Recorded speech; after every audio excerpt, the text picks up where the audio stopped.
안녕하세요. 제가 여기에 사연을 올리게 된 이유는 여러분들에게 위로를 받고 싶어 글을 적어봅니다. 저는 44살이며 결혼한 지 10년이 되었어요. 남편은 48살입니다. 그리고 12살에 9살 딸 둘이 있고요. 쓰디쓴 아픈 기억 때문에 매일 술로 지새우던 남편은 막내딸의 말 한마디 때문에 술을 안 먹은 지 지금 1년이 되었네요. 그럼 2년 전에 있었던 저희 가족의 사연을 시작해 보도록 하겠습니다. 저희 집과 시댁집은 걸어서 10분 거리에 있었습니다. 그리고 친정집은 차로 40분은 가야 하는 거리입니다. 그러다 보니 아이들은 자연스럽게 시댁에 많이 놀러를 갔었고 걸어서 10분 거리이기 때문에 큰딸이 동생 잘 데리고 다니면서 할머니 집 다녀온다며 학교 끝나면 둘이 시댁집에 가 있었습니다. 그리고는 저녁에 남편 퇴근하면 항상 데리고 오는 시기였죠. 가끔 남편이 야근하는 경우에는 제가 데리러 갑니다. 매일 어머님 집에 가서는 할머니와 같이 노는 게 좋다며 자고 간다고 생떼 부린 적도 한두 번이 아니었고 그럴 때마다 저는 할머니 할아버지 힘드니까 쉬어야 한다면서 힘들게 데리고 오곤 했네요. 어머님께서는 살 날이 얼마 남지도 않았는데 아이들 한 번이라도 더 보면 좋다면서 아침에 학교 같이 가주겠다면서 가끔 저를 집으로 돌려보내기로 했습니다. 이 정도로 어머님께서는 저희 아이들을 너무 사랑해 주셨습니다. 저는 그런 부분에 조금 질투 아닌 질투를 했었고 남편은 저런 것도 한때라면서 머리 크면 친구들이랑 놀기 바쁘다면서 같이 함께 할 수 있을 때 최대한 같이 있게 해주는 게 좋은 거라며 저에게 질투하지 말라면서 놀려댔네요. 시댁과의 사이가 좋으니 주변 분들께서도 부럽다며 자기 시어머니는 아주 못 잡아먹어서 안달이라면서 학교 등교까지 해주는 저희 어머님을 같은 학교 학부모분들께서 부러워해 주셨습니다. 저도 그런 부분에 있어서 어깨가 올라가면서 어머님 자랑을 많이 하곤 했네요. 하지만 지금은 우리 아이들과 함께 놀아주지 못하게 되었습니다. 비가 주룩주룩 내리고 번개가 치던 날 할머니가 해주신 김치 부침개가 먹고 싶다면서 아침부터 쌩 난리를 친 아이들 때문에 비가 많이 오고 있으니 내일 가라고 저는 타일 넣고 심통이 나서는 바로 큰딸이 어머님께 전화를 하더니 보고 싶다고 난리를 치길래 어머님께서 저희 집에 비바람을 다 맞으시면서 오셨습니다. 온몸이 다 젖은 상태에서 웃으면서 아이들을 안아줬고 들고 오신 물건은 김치 부침개를 하려고 만든 재료가 있었습니다. 그거 그냥 재료 섞어서 부치기만 하면 되니까 아이들 간식으로 줘라. 그거 먹고 싶다고 난리도 아니던데 내가 안 올 수 있겠니? 우리 이쁜 아가들 보려면 이 정도쯤이야 한 것도 아니다. 어머님, 그래도 비 많이 오는데 비 그치고 오시지. 그리고 이런 건 저도 만들 수 있는데 힘들게 만들어 오셨어요. 너는 집안일 하느라 바쁘잖니. 나는 집에서 하는 것도 없는데 이런 거 하면서 운동이다 생각하는 거란다. 걱정 말고 어서 애들 간식 만들어 주거라. 갈아입을 옷이랑 수건 좀 부탁하네. 그렇게 저는 어머님 갈아입으실 옷을 드렸고 아이들과 놀아주면서 행복해 하시는 모습에 저 또한 기분이 좋았습니다. 누구나 그렇지 가정이 화목하면 더 이상 바랄 게 뭐가 있겠습니까? 평생 이렇게 행복하게 살고 싶었습니다. 저녁이 되고 비가 그치자 아버님 식사 차려 드려야 한다며 일어난 어머님을 보고 우리 아이들은 같이 가겠다면서 양쪽으로 손을 꼭 잡았고 저는 오늘은 안 된다고 하면서 약간 언성을 높이면서 말했습니다. 그날따라 좀 피곤해 보이시는 어머님께서는 엄마 말 따르라면서 아이들을 잘 타이르셨고 그렇게 남편 퇴근 전에 들어가셨습니다. 최근 들어 많이 피곤해 보이시고 안색이 안 좋아 보이시는 어머님이 걱정되어 전화통화로 잘 들어가셨는지 확인하면서 어디 안 좋은 데 있으시냐고 물어봤지만 최근에 잠을 잘 못 자는 것 빼고는 괜찮다면서 걱정 말라는 말과 함께 끊었습니다. 그리고 다음날 아침에 남편 아침밥 차려주고 아이들 학교 보내고 밀린 집안일 끝내고 장을 보려고 집을 나섰습니다. 그리고 다음날 아침에 남편 아침밥 차려주고 아이들 학교 보내고 밀린 집안일을 끝내고 장을 보려고 집을 나섰습니다. 구르마를 끌며 동네 마트까지 들어서려 하는데 반대편에서 어머님을 봤고 어머님이 들어가신 곳은 사진관이었습니다. 사진관에는 무슨 일로 들어가시는 거지 생각하며 가보려고 하는 찰나에 마트에서 타임세일을 외치기 시작했고 저 또한 아끼며 사는 주부였기 때문에 아줌마들 사이를 비집고 들어가 괜찮은 과일과 야채를 득템해 모두 카트에 넣었습니다. 그리고 장을 보고 구루마에 물건을 넣은 다음 사진관을 가보니 어머님께서는 벌써 다른 곳으로 가셨는지 보이지 않았고 그렇게 저는 나중에 통화해봐야겠다 생각하며 집으로 들어가고 있었습니다. 그리고 현관에 도착을 하고 비밀번호를 누르려고 하는데 도어록에 혈흔이 묻어 있었고 그걸 본 저는 경악하며 놀라 안절부절 못하고 있었습니다. 그런데 문이 정말 닫혀있는 상태가 아니어서 문틈으로 쳐다봤고 저희 집 안에서는 어머님께서 화장실에 웅크리고 있는 게 현관에서 보였습니다. 저는 보자마자 달려 들어갔고 화장실은 온통 붉었습니다.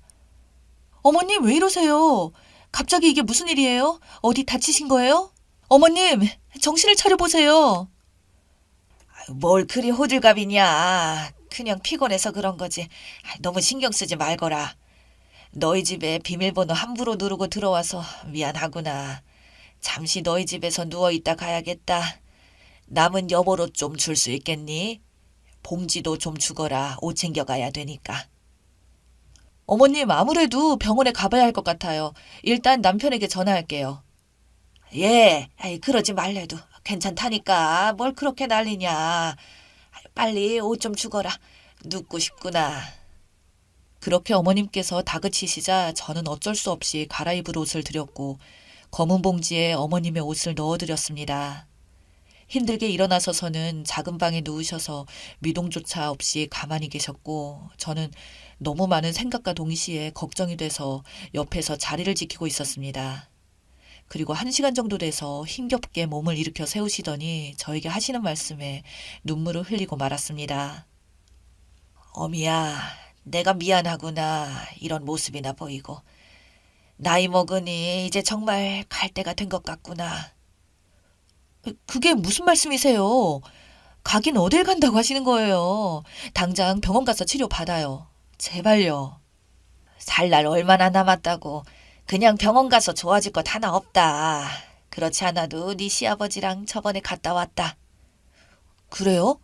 병원에선 뭐라고 하는데요? 큰 병이래요? 다녀오셨으면 치료를 받으셔야죠.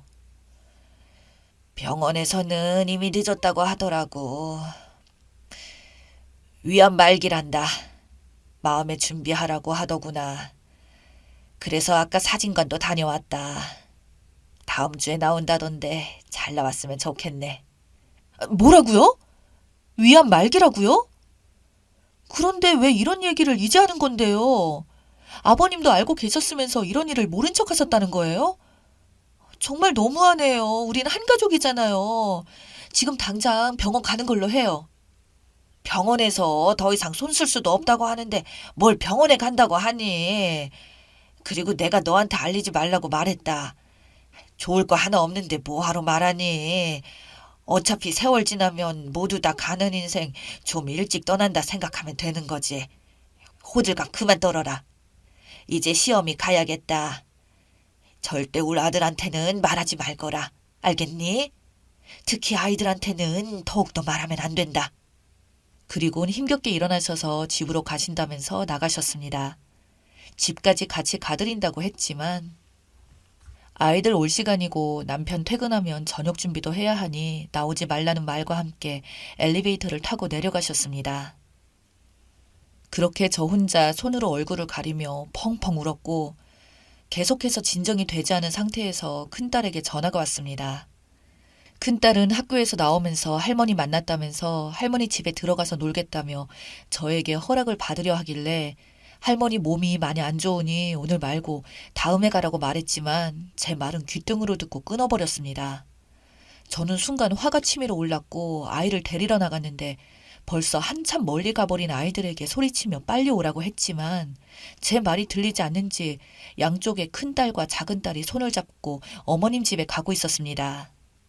그리고 코너에서 제 시야에서 사라진 아이들과 어머님을 쫓으려 뛰어갔고 갑자기 엄청나게 큰 소리와 함께 너무 놀라 아이들이 있던 곳으로 빠르게 뛰어갔습니다.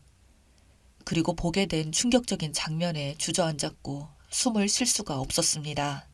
아이들은 눈을 뜨지 않았고 어머님께서도 눈을 뜨지 않은 상태에서 셋이 뭉쳐 있었습니다. 그리고 사고가 난 곳에는 벽을 들이받고 있는 차가 있었으며 거기에서 내린 사람들은 목덜미를 잡으며 몇 명의 남자가 내렸는데 다름 아닌 학생들이었습니다. 저는 너무 충격을 받았고 이 상황을 본 학생들은 도망을 쳤습니다. 저는 아이들 잡는 것보다는 우리 가족이 걱정이 되어 다리가 풀린 상태로 기어갔고 주변 사람들은 저희 상황을 보고 신고를 했으며 아이들은 눈을 뜨며 정신을 차리고 있었습니다. 주변 사람들은 움직이지 말고 누워있으라며 아이들을 일어나지 못하게 했고 크게 다친 상태에서 움직이면 신경을 다칠 수도 있으니 119 올 때까지 기다려야 한다면서 아이들을 움직이지 못하게 했습니다. 하지만 이 상황을 겪어버린 아이들은 충격에 휩싸였는지 깨어나지 못하는 어머님을 바라보며 울기 시작했고 그렇게 경찰과 구급대원들이 몸을 일으켜 세우면서 저희 모두 일단 병원으로 향했습니다. 그리고 어머님께서 세상을 떠나셨다는 말을 전해 들었고 저희 가족은 아무 말도 할 수 없이 눈물만 흘리며 통곡했네요. 경찰분들께 운전하던 아이들을 체포했다는 말을 들었고 사고 난 소식을 들은 남편과 아버님께서는 한 걸음에 달려와 어머님 상태를 확인한 후 남편은 오열하며 주저앉아 버렸습니다. 그리고 아버님께서는 하늘을 쳐다보면서 눈물을 삼키셨고 경찰분께서 저에게 다가와서 사고 난 차가 있던 녹화가 된 블랙박스의 사고 영상을 보여줬습니다.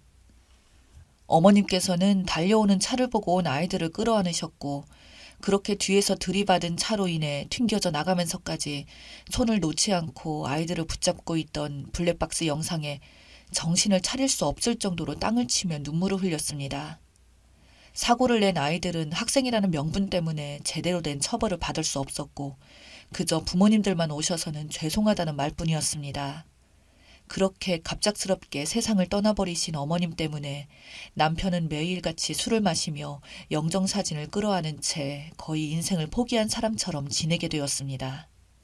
아버님께서도 매일같이 술을 마셨고 이런 모습을 보며 아이들 또한 정신적으로도 많이 힘들어 보였습니다.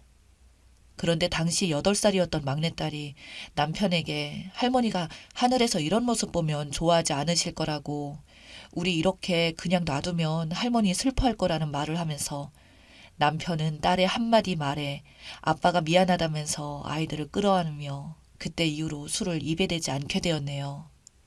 지금은 어느 정도 정신적으로 모두 회복이 된 상태이지만 막내딸이 가끔 맛있는 거 먹을 때나 바람 쐬러 나가면 할머니가 있었으면 정말 좋았겠다면서 내뱉은 말에 눈시울이 붉어졌네요. 그만큼 저희를 많이 사랑해 주셨던 어머님, 하늘에서 잘 지내고 계시죠? 그동안 제가 잘 못해드려서 정말 죄송해요. 그리고 우리 아이들 지켜주셔서 정말 감사해요. 지금 아이들은 아픈 곳 없이 잘 크고 있어요. 모두 어머님 덕분이에요. 아낌없이 사랑해 주셔서 이렇게 바르게 잘 크고 있네요. 아버님은 걱정하지 마세요. 지금은 저희랑 함께 지내고 있어요.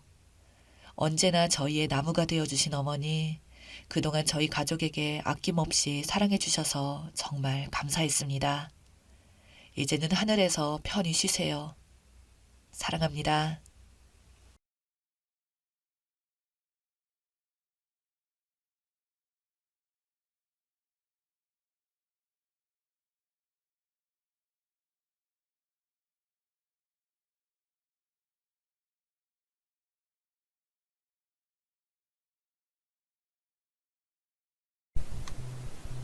(20대) 후반 여자입니다. 다들 결혼 준비하면서 이래저래 갈등 때문에 힘들다고 들었어요. 그런데 이런 황당한 이유로 제가 파혼하게 될 거라고는 상상도 못했습니다. 저는 대학 졸업 후 마케팅 회사를 다니고 있었어요. 직장 동료의 소개팅을 대신 나가게 되었는데요. 그저 커피나 한 잔 마시고 올 생각으로 나간 자리에서 그를 만나게 되었어요. 제가 소개팅 대타로 나온 줄 알면서도 그 사람은 끝까지 최선을 다하더라고요. 그런 모습에 호감을 느꼈고 몇 차례 더 만난 후 교제를 시작했어요. 음식 취향도 비슷하고 관심사도 비슷하다 보니 카페에서 수다 떨기 시작하면 두세 시간이 훌쩍 가기 마련이었죠.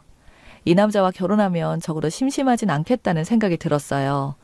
특이하게도 그는 유독 본인 엄마에 대한 이야기를 많이 했어요. 자신은 보험왕인 엄마를 세상에서 가장 존경한다며 자랑을 한 보따리씩 늘어놓곤 했어요. 도대체 얼마나 훌륭하신 분이길래 남자친구가 저렇게까지 말하나 궁금해질 정도였거든요. 3년을 뜨겁게 만나고 저희는 결혼을 약속하게 되었습니다. 그가 그렇게도 자랑하던 보험왕 예비 시어머니를 처음 만나 뵙게 되었어요. 예비 시어머님께서는 보험왕답게 첫 만남부터 남다르셨죠. 어머, 얘기 많이 들었다. 네가 지영이구나. 너 보험은 얼마나 들어놨니? 갑작스러운 질문에 제가 당황하자 예비 시아버지께서는 이런 자리에서 무슨 이야기냐면 눈치를 주셨어요. 예비 시모도 머쓱해하시며 웃어 넘기시더라고요. 이때까지만 해도 그저 어머님의 직업병이겠거니 생각하면서 대수롭지 않게 생각했어요. 이게 시작이라고는 생각도 못한 채로 말이죠. 식사가 끝나고 남자친구의 집으로 가게 되었고 들어서는 순간 여기가 보험왕의 집이라는 걸 바로 알아차릴 수 있을 만큼 수많은 트로피들이 진열되어 있었어요. 예비 시모께서는 보험왕이라는 타이틀에 굉장한 자부심을 가지고 있으시더라고요. 예, 이거 한번 봐봐. 내가 처음 받은 보험왕 트로피다. 예비 시모의 트로피 자랑은 끊일 줄을 몰랐고 가방에서 서류 하나를 꺼내더니 내미셨어요. 너 아까 보니까 안보험이 없는 것 같아서 내가 특별히 조건 좋게 해서 하나 설계해주마. 월 8만 원이면 되니까 너도 부담은 없을 거야. 요즘은 젊은 사람들도 안보험은 필수로 있어야 해. 라며 안보험을 추천하셨어요. 저도 결혼 앞두고 안보험 하나쯤은 있어야 한다고 생각하고 있던 터라 좋은 마음으로 가입하게 되었어요. 예비 시부모님과 첫 만남 이후 결혼 준비를 하면서도 뭔가 마음속 한구석에 찜찜함을 지울 수가 없었는데요. 그건 바로 예비 시어머니께서 상견례 자리에서도 보험 이야기를 하지 않으실까에 대한 걱정이었어요. 그리고 상견례 때 예비 시모께서는 여지없이 저희 부모님께 보험 이야기를 하셨죠. 저희 부모님께서도 많이 당황하신 것 같았지만 제가 이리저리 말 돌리면서 무사히 상견례를 마칠 수 있었어요. 정확히는 무사히 마쳤다고 생각하고 지나가게 되었죠. 그 후로도 예비 시모의 보험 가입 요구는 계속되었어요. 하루는 회사에서 일하고 있는데 예비 시모께서 회사 근처에 오셨다면서 점심을 함께 먹게 되었어요. 애기야, 어서 오너라. 아들밖에 없는 내가 이렇게 딸 자식 같은 며느리가 생기게 돼서 얼마나 좋은지 모르겠구나. 다름이 아니라 요번에 내가 알아보니까 너 우리 진우랑 결혼하면 바로 아기도 가져야 하지 않겠니? 우리 손주를 위한 예비보험 하나 들어보는 게 어떻니? 앉자마자 또 보험 이야기를 하시는 거예요. 저는 평소 보험 가입 전화를 받으면 듣지도 않고 끊어버렸거든요. 시어머니가 되실 분이라 정말 어떻게 대처해야 될지 혼란스러웠어요. 계속 의미 없는 보험 가입을 할 수도 없는 노릇이고 남자친구에게 이 문제에 대해 진지하게 얘기해봤어요. 자기야, 사실은 말이야. 어머님께서 전화하셔서 또 보험 가입을 하라고 하시는데 내가 월급이 엄청나게 많은 것도 아니고 지금 들어가 있는 보험만 해도 너무 부담스러워서 내가 거절하는 것보다 자기가 어머님께 좀 말씀드리면 안 되겠어? 남자친구는 자신이 잘 말씀드리겠다며 저를 달랬어요. 그 덕분인지 그 후로 예비 시모로부터의 전화는 오지 않았어요. 그렇게 시간이 흘러 어느새 웨딩 촬영까지 마치고 결혼이 임박할 즈음 친정엄마가 저를 불러 앉히시더라고요. 지영아, 이걸 말해야 할지 고민 많이 했는데 넌 알고 있어야 할 것 같아서. 엄마는 망설이시며 힘겹게 입을 떼셨어요. 그 내용은 정말 상상도 못 해본 황당한 이야기였죠. 상견례가 끝난 이후 예비 시모께서는 저희 엄마한테 전화를 했고 보험 가입을 권했다고 하더군요. 남들 부탁도 들어주는 판에 사돈 부탁 하나 못 들어주겠나 하는 마음으로 엄마 아빠 모두 보험을 하나씩 가입했다고 했어요. 여기까지만 하셨어도 이렇게까지 되는 일은 없었을 텐데 예비 시모는 그 후 지속적으로 연락해서 보험을 권유했고 엄마도 계속되는 보험 가입 요구에 난감해하셨습니다. 그리고 진짜 황당했던 건 따로 있었어요. 그런 보험 가입 요구를 단지 친정 부모님들에게만 한 게 아니었어요. 엄마가 저번 주에 있었던 할머니 제삿날 가족들 사이에서 이상한 이야기가 나왔다고 하더라고요. 예비 시어머니께서 저희 친척들에게도 제가 추천해서 전화 드렸다면서 보험 장사를 하셨다는 겁니다. 재수 씨, 지영이 예비 시모 될 사람 뭐 하는 사람입니까? 보험이 있다고 하는데도 매일매일 전화해서 보험 가입하라는 통에 이골이 날 지경이에요. 지영이가 추천해서 전화했다고 하니 안 받을 수도 없고. 아유, 정말 징해요, 징해. 큰아버지께서는 저렇게 징한 사람 처음 봤다면서 혀를 내두를 정도였다고 하더라고요. 혹시라도 제 혼사길에 방해가 될까 싶어 있는 보험까지 하시고 새로 보험 들었다고요.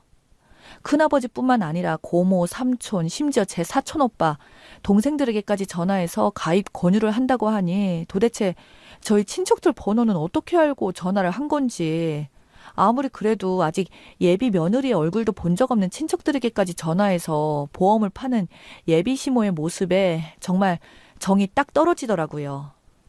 괜히 저 때문에 가족들 얼굴 보기도 미안해지고 이렇게 넘어가서는 안 되겠다 싶어서 예비 시모를 찾아갔어요. 제가 찾아갔을 때도 보험 팔고 계신지 연신 전화통을 붙잡고 계셨고 30분이 지나서야 얘기를 나눌 수 있었는데요. 무슨 일이니, 갑자기? 갑자기 찾아온 예비 며느리의 모습에 약간은 당황한 듯한 모습이었어요. 어머님, 단도직입적으로 물을게요. 저희 친척들한테도 보험 가입하라고 전화하셨어요? 도대체 어디서 저희 친척 번호를 아시고 전화하신 거예요? 예비 시모께서는 청첩장 명부에 적힌 번호를 보고 전화하셨다고 하는데 나중에 알고 보니 가족들뿐만 아니라 제 친구들이나 회사 동료들한테도 제 이름 대면서 연락했더라고요. 너 지금 네 시어머니 될 사람한테 무슨 짓이야? 아무리 그래도 이렇게 큰 소리 내는 게 어딨니? 이제 우리도 가족 될 사이인데 너희 친척도 다 가족 아니니? 가족들끼리 좋은 거 추천해 줄 수도 있는 거지. 어머님, 제가 추천해줘서 전화했다고 하셨다면서요. 제가 언제 어머님한테 저희 가족들한테 보험 추천하라고 했어요. 제가 보험 3개나 가입해 드렸잖아요. 저희 부모님께서도 멀쩡히 잘 들고 있던 보험회사 깨고 어머님 도와드린다고 보험 넣어드렸고요. 그런데 사촌 친척들한테까지 그러시는 건 해도 너무한 거 아닌가요? 제가 추천해서 전화했다고 하는데 그분들은 끊지도 못하고 저는 그 사람들한테 뭐가 돼요? 결혼 전에 얼굴도 모르는 사이에 이러시는 건 저는 실례라고 생각해요. 예비 시모께서는 본인이 뭘 잘못했냐며 오히려 역정을 내셨고 그 모습에 이런 사람을 내 시모로 모셔야 한다고 생각하니 이 결혼을 꼭 해야 하나 싶은 생각이 들더라고요. 정말 네가 이런 애인지 정말 몰랐다. 겨우 이런 애 가지고 시엠이 될 사람한테 소리나 지르고. 너 이런 거 진우는 알고 있니? 아우, 정말 말세다, 말세야. 그때 마침 남자친구가 퇴근해서 집에 들어왔어요. 자기 엄마와 제가 큰 소리 내는 모습을 보고는 다짜고짜 저에게 버럭 화를 냈어요. 야, 너 미쳤어? 네가 왜 우리 엄마한테 그렇게 큰 소리로 화를 내고 있는 건데? 아무리 그래도 네가 그러면 안 되지. 남자친구는 자초지종도 묻지 않고 무조건 제가 잘못했다며 화를 내는 거예요. 간신히 잡고 있던 제 이성의 끈이 툭 하고 끊어져 버렸고 저도 더 이상 눈에 뵈는 게 없어졌어요. 넌 너희 엄마가 무슨 짓 했는지는 알고 나한테 화내는 거야? 너 한 달 뒤에 내 남편 될 사람 아니야? 이런 일을 봤으면 적어도 나한테 무슨 일인지는 물어봐야지. 너희 엄마? 너 지금 이거 선 넘는 거야? 예비 시모는 본인이 보험 설계사로서 며느리 될 사람 집안도 직접 관리해주겠다고 좋은 뜻으로 나선 거라더군요. 자기니까 이 정도 조건으로 보험 가입 시켜준 거지 어디 가서 돈 줘로 못 드는 보험이라며 오히려 제 행동이 이상하다고 하는 거예요. 이게 좋은 조건이면 차도 없는 사람한테 운전자 특약 나오는 게 좋은 조건이에요? 멀쩡히 잘 놓고 있던 보험도 해지시키고 보험 들라고 했으면 적어도 조건이라도 좋게 넣어주지 쓸데없는 거 덕지덕지 붙여서 그 비싼 보험 들라고 하셨나요? 저희 친정 아빠가 가입한 보험이 너무 비싼 것 같아 세부 내역을 살펴보니까 전혀 필요도 없는 특약들로 도배되어 있었고 심지어 차도 없는 제 사촌 동생의 보험은 운전자 관련 보험으로 가득 차 있었대요. 제 이야기를 듣던 예비 시모는 아들 눈치를 보며 말을 이어나가더라고요. 그게 아니라 미리미리 대비한 거지. 보험이 뭐니? 대비하는 거 아니겠어? 내가 다 파악해서 설계한 건데 내가 비싼 보험 들게 하려고 일부러 그랬다는 거니? 지영아, 우리 엄마가 설마 그러셨겠어? 너도 참 의심이 과하면 그것도 병이야. 가족들끼리 서로 돕고 사는 거지. 그 보험 몇 개 들어줬다고 이러는 건 아니지 정말. 빨리 엄마한테 사과드려. 자초지종을 다 듣고도 자기 엄마 편만 들면서 저에게 사과를 요구하는 남자친구였고 눈치 보던 예비 시모는 지 아들의 지원 사격에 한술 더 뜨더라고요. 진우야, 그만해라. 나는 제 부모가 내 앞에 와서 빌기 전까지는 사과를 받을 마음이 없구나. 아니라면 너희 결혼 다시 생각해봐야겠구나. 이런 걸 보고 방귀 낀 놈이 성질낸다고 했나요? 결혼하려면 우리 부모가 와서 빌라니. 얼씨구 듣던 중 반가운 소리네요. 저도 댁 아들하고 결혼할 생각 싹 사라졌어요. 결혼하기 전에 당신 집안이 어떤 사람들인지 알게 돼서 오히려 다행이에요. 결혼을 빌미로 저를 겁주려고 하던 예비 시모와 남자친구는 제 파혼 선언에 순간 망부서게 되었고 그제서야 남자친구는 상황 파악이 되는 듯 했는데요. 지영아, 그게 무슨 말이야? 아, 엄마가 그냥 화가 나서 한 말 가지고 결혼을 안 한다니. 너도 그냥 화가 나서 한 말이지? 우리 엄마도 잘못한 거 알고 있을 거야. 내가 대신 사과할게. 방금까지 자기 엄마한테 사과하라던 인간이 갑자기 저렇게 벌벌기면서 사과한다니. 내가 평생을 함께 가기로 약속한 인간이 겨우 이런 인간이었나 싶어 지난 3년이 후회됐어요. 저런 집안이랑 결혼으로 엮이지 않은 건 다행이었지만 결혼 한 달 앞둔 상황에서 파오는 저에게도 많은 정리가 필요했어요. 보험팔이 그 여자 때문에 가입한 보험들 다 해지하고 금전적으로도 보상해 드리면서 알아보다 보니 정말 그 여자 보험팔이가 아니라 거의 사기꾼이더라고요. 차도 없는 애한테 운전 특약을 넣는 것도 모자라 암보험에 골절비 특약이라니. 이건 그냥 넘어가면 안 되겠다 싶어서 보험회사로 전화해서 따져 물었더니 몇 시간 지나지 않아 그 여자한테 전화가 왔더군요. 야! 파혼하기로 했지만 그렇다고 보험을 다 철회해? 그리고 내가 사기를 쳐? 너 정말 미쳤어? 나 이번에 보험왕 못 되면 너 진짜 가만 안 둘 거야. 내가 네 인생 다 망가뜨릴 거야. 아직까지 상황 파악이 안 되는 그 여자는 사과는커녕 자기 보험왕 떨어지면 가만두지 않겠다고 협박질을 해댔어요. 자기가 무슨 짓을 하고 있는지도 모른 채 말이죠. 말씀 다 하셨어요? 지금까지 녹취도 됐고요. 당신, 나 방금 협박한 거 맞죠? 당신 회사에서도 제발 금감원에는 신고하지 말아달라고 살살 빌던데 보험 계약을 그따위로 해놓고 뭐가 그렇게 당당해요? 보험왕? 당신은 그 걱정할 게 아니에요. 그쪽 회사에서도 철저하게 조사한다니까 감찰 받을 준비하세요. 잠깐 정적이 흐르더니 방금까지 악쓰며 가만두지 않겠다던 그 여자가 막 훌쩍대면서 용서를 빌기 시작했는데요. 얘야, 우리가 이렇게 됐어도 얼마 전까지 고부지간이 될 뻔한 사이 아니냐.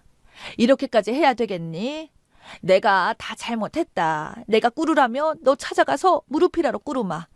회사에 전화해서 없는 일로 해달라고 해줄 수 없겠니? 이제 와서 비참하게 매달리는 꼴이라니. 용서해 주기는커녕 정말 꿀밤이라도 한 대 치고 싶더군요. 저는 또 다른 피해자를 막기 위해 그 여자를 금감원에 신고하고 본사에 필요한 서류들도 보냈어요. 저를 협박한 녹취록도 첨부해버렸고요. 얼마 지나지 않아 감찰 결과가 나왔는데 그 여자는 보험왕이 되기 위해 계약 내용도 계약자에게 제대로 알리지도 않았고 필요도 없는 특약 끼워넣기 계약으로 보험료를 뻥튀기 해왔던 것으로 밝혀지면서 보험왕은커녕 회사로부터 소송까지 당하게 되었다고 들었어요.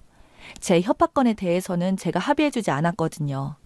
벌금형을 받게 되었는데 아직도 그 여자가 제 이름 팔아서 가족들에게 사기보험 가입하게 한 것만 생각하면 분이 다 풀리지가 않습니다. 파혼한 지도 벌써 6개월이 지났는데 지금 생각해봐도 그런 여자가 제 시어머니가 됐다고 생각하면 소름이 돋아요. 그 여자한테 꼭 한마디만 전하고 싶어요. 당신 같은 쓰레기 보험 설계사 하나 때문에 수많은 정직하게 일하는 보험 설계사들이 싸잡아서 욕먹는 거야. 각자의 자리에서 정직하게 열심히 일하는 분들도 많은데 그분들이 인정받고 잘 사는 세상이 되었으면 좋겠습니다. 제 이야기를 들어주셔서 고맙습니다.